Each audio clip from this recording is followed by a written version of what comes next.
ನಮಸ್ಕಾರ ಕರ್ನಾಟಕ, ಎಲ್ಲರೂ ಹೇಗಿದ್ದೀರಾ? ಎಲ್ಲರೂ ಚೆನ್ನಾಗಿದ್ದೀರಾ ಅಂತ ಭಾವಿಸ್ತಾ ಸ್ನೇಹಿತರೆ, ನಾನು ಇವತ್ತು ವಿಶೇಷವಾದ ಜಾಗಕ್ಕೆ ಬಂದಿದ್ದೀನಿ.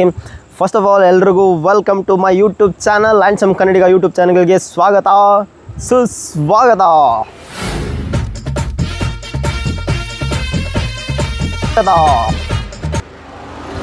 ಸ್ನೇಹಿತರೆ, ಇವಾಗ ನಾನು ತಮಿಳುನಾಡಿನಲ್ಲಿರುವಂತಹ ತಿರುವಣ್ಣಾಮಲೈ ಅಲ್ಲಿರುವ ಅರುಣಾಚಲಂ ದೇವಾಲಯಕ್ಕೆ ಬಂದಿದ್ದೀನಿ. ಸ್ನೇಹಿತರೆ, ಈ ದೇವಸ್ಥಾನದ ವಿಶೇಷ ಎಲ್ಲವನ್ನ ಸರಿಸುಮಾರು ಒಂದು 10-15 ನಿಮಿಷದಲ್ಲಿ ಹೇಳ್ತೀನಿ.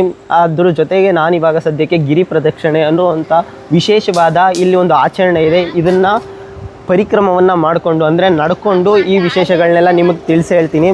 ಬನ್ನಿ ಹೇಗಿದೆ ಏನು ಅಂತ. ಸ್ನೇಹಿತರೆ, ಇವಾಗ ಸಮಯ ಸುಮಾರು 10 ಗಂಟೆ ರಾತ್ರಿ. 10 ಗಂಟೆ ರಾತ್ರಿಯಲ್ಲಿ ಏನಕ್ಕೆ ಪರಿಕ್ರಮ ಮಾಡ್ತಿದ್ದೀನಿ, ಮತ್ತು ಪಾದಯಾತ್ರೆ ಅನ್ಬೇಕಾ ಅಥವಾ ಪರಿಕ್ರಮ ಅನ್ಬೇಕಾ ಅಥವಾ ಗಿರಿ ಪ್ರದಕ್ಷಿಣೆ ಅನ್ಬೇಕಾ ಅನ್ನೋದು ನನಗೆ ಗೊತ್ತಿಲ್ಲ. 10 ಗಂಟೆಲಿ ಯಾಕೆ ಮಾಡ್ತಿದ್ದೀನಿ ಅಂದರೆ ಈ ಸಮಯದಲ್ಲಿ ಕ್ರೌಡ್ ಕಮ್ಮಿ ಇರುತ್ತೆ ಮತ್ತು ವಿಡಿಯೋ ಮಾಡಲಿಕ್ಕೆ ನನಗೆ ಹೆಲ್ಪ್ ಆಗುತ್ತೆ ಕೂಡ. ಅದಾದ ನಂತರ ಬಿಸಿಲಿನ ಬೇಗೆಯಲ್ಲಿ ನನ್ನ ಪಾದಗಳು ಬೇಯೋದಿಲ್ಲ ಅನ್ನೋ ಒಂದೇ ಒಂದು ಕಾರಣಕ್ಕಾಗಿ 10 ಗಂಟೆ ರಾತ್ರಿಯನ್ನು ಚೂಸ್ ಮಾಡ್ಕೊಂಡೆ. ಮತ್ತು ವಿಧಿನೂ ನನ್ನ 10 ಗಂಟೆ ರಾತ್ರಿಗೆ ಇಲ್ಲಿಗೆ ಬರೋ ರೀತಿಯಲ್ಲಿ ಮಾಡ್ತು ಅನಿಸುತ್ತೆ. ಇನ್ನೂ ನಾನು ಒಂದು ಸರಿಸುಮಾರು ಒಂದು 10-15 ಮೀಟ್ರ್ ಬಂದಿರ್ಬೋದಷ್ಟೇ. ಕಾಲುಗಳು ಆಗಲೇ ಪದ ಹೇಳ್ತಿವೆ, ಏನಾಗುತ್ತೋ ಏನೋ ಗೊತ್ತಿಲ್ಲ. ಎಲ್ಲ ಅರುಣಾಚಲೇಶ್ವರನ ನೆನೆದು ಪ್ರಾರಂಭ ಮಾಡ್ತಿದ್ದೀನಿ. ಸ್ನೇಹಿತರೆ, ಮೊದಲಿಗೆ ಅರುಣಾಚಲೇಶ್ವರ ಯಾರು ಏನು ಇದೆಲ್ಲವನ್ನು ನಿಮಗೆ ಹೇಳಲಿಕ್ಕೆ ಪ್ರಯತ್ನ ಪಡ್ತೀನಿ. ಸ್ನೇಹಿತರೆ, ಭೂಮಿ ಮೇಲೆ ನಮ್ಮ ಪುರಾತನಿಗಳು ಅಥವಾ ನಮ್ಮ ಸನಾತನಿಗಳು ಪಂಚಭೂತಗಳಿಗೆ ಲಿಂಗವನ್ನು ಮಾಡಿದ್ದಾರೆ. ಸ್ನೇಹಿತರೆ, ಅವರಿಗೆ ಗೊತ್ತಿತ್ತು ಪಂಚಭೂತಗಳಿಲ್ಲದೆ ಏನೂ ಈ ಭೂಮಿ ಮೇಲೆ ನಡೀಲಿಕ್ಕಿಲ್ಲ. ಮಾನವನು ಕೂಡ ಪಂಚಭೂತಗಳಿಂದ ನಿರ್ಮಾಣವಾಗಿರೋದು.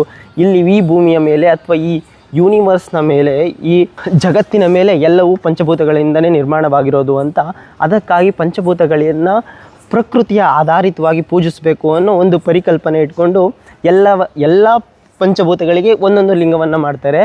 ಆ 5 ಪಂಚಭೂತಗಳು ಯಾವ್ಯಾವಿದೆ ಅಂದರೆ ಆಕಾಶಲಿಂಗ, ಭೂಲಿಂಗ, ಮತ್ತು ಜಲಲಿಂಗ, ವಾಯುಲಿಂಗ ಮತ್ತು ಅಗ್ನಿಲಿಂಗ. ಸ್ನೇಹಿತರೆ, ಈ 5 ಲಿಂಗಗಳಲ್ಲಿ ಈ ಲಿಂಗಕ್ಕೆ ಹೆಸರು ಅಗ್ನಿಲಿಂಗ ಅಂತ. ಸ್ನೇಹಿತರೆ, ಅಗ್ನಿಲಿಂಗದ ವಿಶೇಷಗಳೇನೇನು ಅಂದರೆ, ಅಥವಾ ಅಗ್ನಿಲಿಂಗ ಈ ಭೂಮಿಗೆ ಹೇಗೆ ಬಂತು ಅನ್ನುವ ಪುರಾಣಕ್ಕೆ ಹೋದರೆ, ಸ್ನೇಹಿತರೆ, ಬ್ರಹ್ಮ ಮತ್ತು ವಿಷ್ಣು ಇಬ್ಬರಿಗೂ ಒಂದು ಪೈಪೋಟಿ ಬರುತ್ತೆ. ನಾನು ಗ್ರೇಟಾ ನೀನು ಗ್ರೇಟಾ, ಯಾರು ಗ್ರೇಟು ಅಂತ.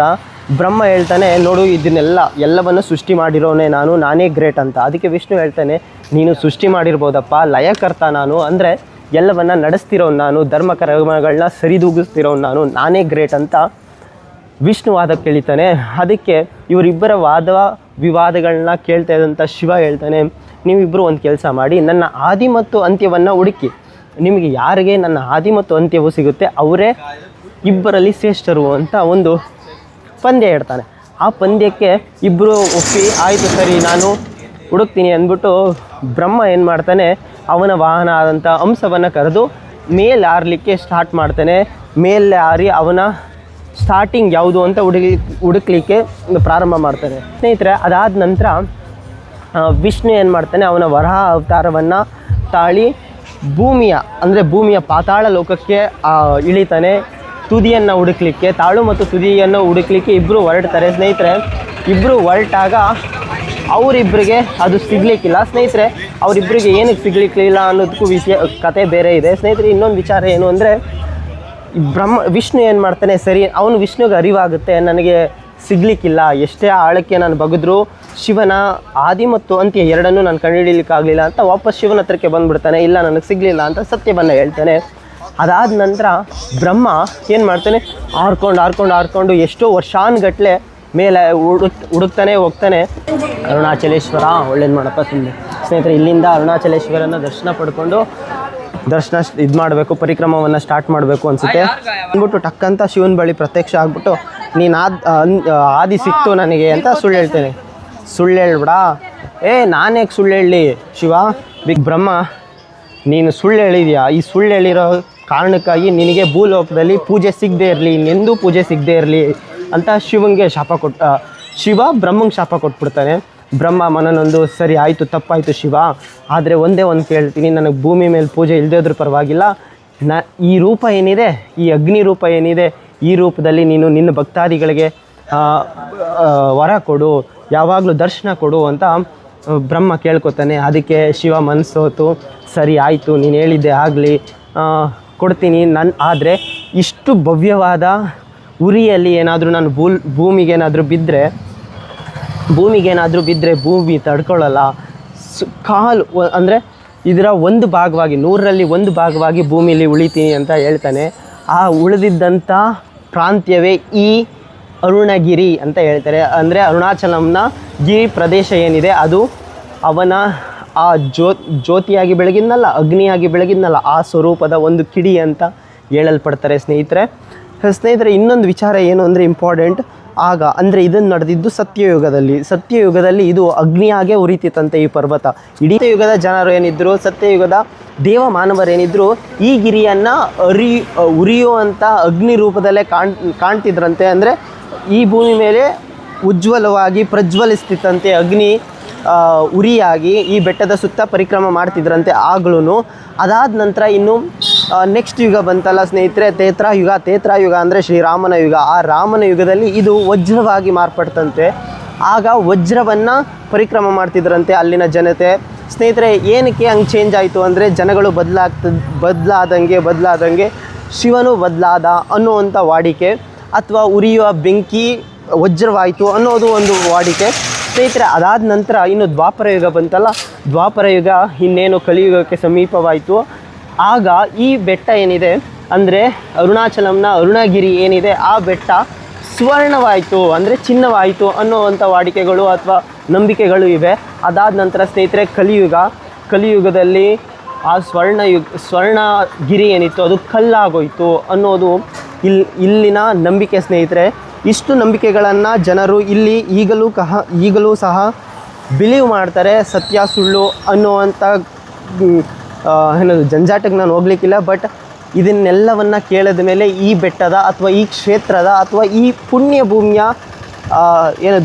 ಪವರ್ ಶಕ್ತಿ ಏನು ಅಂತ ಅರಿವು ಮಾಡ್ಕೋಬೇಕು. ಎಷ್ಟು ವರ್ಷಗಳಿಂದ, ಎಷ್ಟು ಶತಮಾನಗಳಿಂದ, ಎಷ್ಟು ದಶಶತಮಾನಗಳಿಂದ ಏನು ಹೇಳಪ್ಪ ರಾಜು, ಎಷ್ಟು ನಿಮಿಷ ಆಯ್ತು ಈ ದಶಶತಮಾನಗಳಿಂದ ಈ ಜಾಗ ಇದೆ ಅನ್ನೋದು ವಿಶೇಷ ಸ್ನೇಹಿತರೆ. ಅದನ್ನು ಗಮನಿಸಬೇಕಾಗಿದೆ. ಇನ್ನು ಈ ಲಿಂಗದ ವಿಚಾರಕ್ಕೆ ಬಂದುಬಿಟ್ರೆ ಸ್ನೇಹಿತರೆ, ಆ ಬಿಂದು ಏನಿದೆ ಆ ಬಿಂದುವಿನ ಒಂದು ಕಣ ಈ ಲಿಂಗ ಅನ್ನೋದೇ ಇತಿಹಾಸ. ಇಷ್ಟು ಸ್ನೇಹಿತರೆ. ಇನ್ನು ನವಯುಗ ಅಂದರೆ ಕಲಿಯುಗಕ್ಕೆ ಬಂದುಬಿಟ್ರೆ ಈ ದೇವಸ್ಥಾನ ಹೆಂಗೆ ನಿರ್ಮಾಣವಾಯಿತು ಅಂದರೆ ಪಲ್ಲವರು ಈ ದೇವಸ್ಥಾನವನ್ನು 6ರಿಂದ 7ನೇ ಶತಮಾನಗಳಲ್ಲಿ ನಿರ್ಮಾಣ ಮಾಡಿದ್ರು ಅನ್ನುವಂಥ ಇತಿಹಾಸವು ಕೂಡ ನಮಗೆ ಕಾಣಲಿ ಸಿಗುತ್ತೆ. ಅದಾದ ನಂತರ ನನ್ನ ನಾಡಿನ ಹೆಮ್ಮೆಯ ದೊರೆಯಾದಂಥ ಶ್ರೀಕೃಷ್ಣ ದೇವರಾಯ ಈ ಗೋಪುರವನ್ನು ಮತ್ತು ಈ ದೇವಸ್ಥಾನವನ್ನು ಜೀರ್ಣೋದ್ಧಾರ ಮಾಡ್ದ, ಅಂದರೆ ರೀಬಿಲ್ಟ್ ಮಾಡ್ದ, ಅಥವಾ ಇನ್ನಷ್ಟು ಪ್ರಾಮುಖ್ಯತೆ ಸಿಗೋ ರೀತಿಯಲ್ಲಿ ಮಾಡ್ದ ಅನ್ನೋದು ಒಂದು ವಿಶೇಷತೆ ಸ್ನೇಹಿತರೆ. ಈ ಭಾಗದಲ್ಲಿ ಇನ್ನೊಂದೇನು ಅಂದರೆ ಎಲ್ಲವನ್ನ ತಮಿಳಿನಲ್ಲೇ ಬರೆದಿರೋ ಕಾರಣಕ್ಕಾಗಿ ನಮಗೆ ಓದ್ಲಿಕ್ಕೆ ಬರಲ್ಲ ತಮಿಳ್ನ. ಬಟ್ ಇಲ್ಲಿ ಪೂಜೆ ನಡೀತಿದೆ. ಯಾರಾದ್ರಕ್ಕೆ ಓಂ ನಮಃ ಶಿವಾಯ ಶಿವ ಪಾರ್ವತೀಪತೆ ಸ್ನೇಹಿತರೆ, ಅಲ್ಲಿ ಏನು ಬರೆದಿದ್ದಾರೆ ಅಂತ ಗೊತ್ತಿಲ್ಲ. ಒಟ್ಟಿನಲ್ಲಿ ದೇವ್ರು ಇರ್ಬೋದು, ಎಲ್ಲರೂ ನಮಸ್ಕರಿಸ್ತಿರ್ತಿರೋದ್ರಿಂದ ನಾನು ಮೂಢನಾಗಿ ನಮಸ್ಕರಿಸ್ತಿದ್ದೀನಿ ಅಂತ ಆ ಕಲ್ಪನೆಗೆ ಹೋಗಬೇಡಿ. ಸಾವಿರಾರು ಜನ, ಲಕ್ಷಾಂತರ ಜನ, ಕೋಟ್ಯಾಂತರ ಜನ ನಮಸ್ಕರಿಸಿದಂಥ ಜಾಗದಲ್ಲಿ ನಾವು ನಮಸ್ಕರಿಸುವುದು ತಪ್ಪೇನಿಲ್ಲ ಅನ್ನೋ ಒಂದು ನಂಬಿಕೆಯಲ್ಲಿ ನಮಸ್ಕರಿಸ್ತಿದ್ದೇನೆ ಸ್ನೇಹಿತರೆ. ಇವಾಗ 1:10 ಆಯಿತು ನಾನು ಇಲ್ಲಿಗೆ ಬರೋಷ್ಟರಲ್ಲಿ. ಎಷ್ಟು ಜನ ನಡ್ಕೊಂಡು ಹೋಗ್ತಿದ್ದಾರೆ ನೋಡಿ. ಇವರೆಲ್ಲರೂ ಅದೇ ಪರಿಕ್ರಮಕ್ಕೆ ಹೋಗ್ತಿರೋ ಅಂಥ ಜನರು. ವಾವ್ ಸ್ನೇಹಿತರೆ. ಇನ್ನೊಂದೇನು ಅಂದರೆ, ನಾನು ಬಿಡಿ 25 ವರ್ಷದ ಯುವಕ, ನಡೆದ್ರೆ ಏನು ತೊಂದರೆ ಇಲ್ಲ ಸ್ನೇಹಿತರೆ. ಎಷ್ಟೋ ವಯಸ್ಸಾಗಿರುವಂಥವರು, ಎಷ್ಟೋ ವೃದ್ಧರು, ಎಷ್ಟೋ ಮಕ್ಕಳು ಈ ಪರಿಕ್ರಮದಲ್ಲಿ ಪಾಲ್ಗೊಂಡು ನಡೀತಿದ್ದಾರೆ ಅನ್ನೋದೇ ವಿಶೇಷ. ಸ್ನೇಹಿತರೆ, ಇನ್ನಷ್ಟು ವಿಚಾರಗಳಿದೆ ನನ್ನ ಬಳಿ ನಿಮಗೆ ತಿಳಿಸುವಂಥದ್ದು. ಈ ವಿಡಿಯೋನ ಹಂಗೆ ನೋಡ್ತಾ ಇರಿ. ಮುಂದೆ ನಡ್ಕೊಳ್ತಾ ಹೋಗ್ತಿದ್ದೀನಿ. ನಮ್ಮ ಹುಡುಗ ಏನು ಹೇಳ್ತಾವನೆ ಅಂದರೆ, ಅಣ್ಣ ಸಾಕು ನೀರು ಕುಡಿಯೋಣ ಒಂದು ಸ್ವಲ್ಪನಾದ್ರೂ ಅಂತ. ಏನಾದರೂ ಹೇಳ್ತೀರಾ ನಮ್ಮ ಆಡಿಯನ್ಸ್ಗೆ? ಏನಿಲ್ಲ, ಹೇಳಿ. ಸುಮ್ಮನೆ ನಡೆಸ್ತಾರೆ ಎಲ್ಲ ದೇವಸ್ಥಾನಕ್ಕೆ ಹೋದ್ರು. ನನಗೆ ಕೇಳ್ದೆ ನಡ್ಸೋದು ಅಂತೂ ಬಿಟ್ಟಿಲ್ಲ. 16 ಕಿಲೋಮೀಟ್ರು ಸಣ್ಣ ಆಗಲಿ ಅಂತ ಆಗಲ್ಲ, ಇವ್ರು ಕೇಳಲ್ಲ ಸ್ನೇಹಿತರೆ. ಇನ್ನೊಂದೇನು ಅಂದರೆ, ಪಾಪ ಒಂದು ಬ್ಯಾಗು ನೋಡಿದ್ರೆ, ಬ್ಯಾಗು, ಹೆಲ್ಮೆಟು ಇದನ್ನೆಲ್ಲ ಬಿಟ್ಟು ಹೋಗೋಕ್ಕಾಗಲ್ಲ ನಾವು. ಅದನ್ನೆಲ್ಲ ಕ್ಯಾರಿನೇ ಮಾಡಬೇಕು, ಬೇರೆ ವಿಧಿ ಇಲ್ಲ.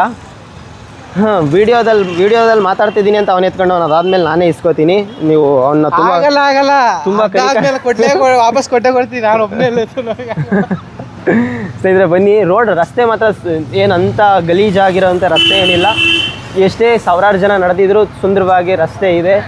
ಮತ್ತು ಅಕ್ಕಪಕ್ಕದಲ್ಲಿರುವಂತಹ ಅವರನ್ನು ದುಡ್ಡನ್ನು ಅಪೇಕ್ಷೆ ಪಡುವರು ಅಂತ ಕರಿಬೇಕಾ, ಅಥವಾ ಭಿಕ್ಷುಕರು ಅಂತ ಕರಿಬೇಕಾ, ಅಥವಾ ಶಿವರೂಪಿಗಳು ಅಂತ ಕರಿಬೇಕಾ, ನನಗೆ ಗೊತ್ತಿಲ್ಲ. ಸ್ನೇಹಿತರೆ, ನಿಮಗೆ ಒಂದು ನೆನಪಿರಲಿ, ನಿಮ್ಮ ಹತ್ರ ಯಾರಿಗೆಲ್ಲ ದಾನ ಮಾಡುವಂತಹ ಶಕ್ತಿ ಭಗವಂತ ಕೊಟ್ಟಿರ್ತಾನೋ ಅವರಿಗೆ ಖಂಡಿತವಾಗಿಯೂ ಭಗವಂತ ಹೆಚ್ಚಿನ ಆ ರೀತಿಯ ಶಕ್ತಿಯನ್ನು ಕೊಡ್ತಾ ಹೋಗ್ತಾನೆ. ಅದರಲ್ಲಂತೂ ದಾನಗಳಲ್ಲೇ ಶ್ರೇಷ್ಠ ದಾನ ಅನ್ನದಾನ. ನೀವು ಯಾರೋ ಒಬ್ಬರಿಗೆ ಒಂದು ತನ್ನ ಕೊಡಿಸಿದ್ರೆ ಸ್ವಯಂ ಶಿವಂಗೆ ಕೊಡಿಸ್ದಂಗೆ ಲೆಕ್ಕ. ಬೇರೆ ಯಾವುದೇ ಥರದ ನನ್ನ ಮನಸ್ಸಿನ ಪ್ರಕಾರ ಜಪ ತಪ ಯಾಗ ಯಜ್ಞ ಎಲ್ಲದಕ್ಕಿಂತ ಶ್ರೇಷ್ಠವಾದದ್ದು ಅನ್ನ ಅನಿಸುತ್ತೆ, ವಿದ್ಯಾ ಅನಿಸುತ್ತೆ. ಅದನ್ನು ಕೊಟ್ಬಿಡಿ, ನಿಮ್ಮೆಲ್ಲ ಆ ಥರ ಆಪರ್ಚುನಿಟೀಸ್ ಗೇನ್ ಆಗುವಂಥ ಚಾನ್ಸಸ್ ನಿಮಗೆ ತುಂಬ ಸಿಗುತ್ತೆ. ರೋಡ್ ಏಕ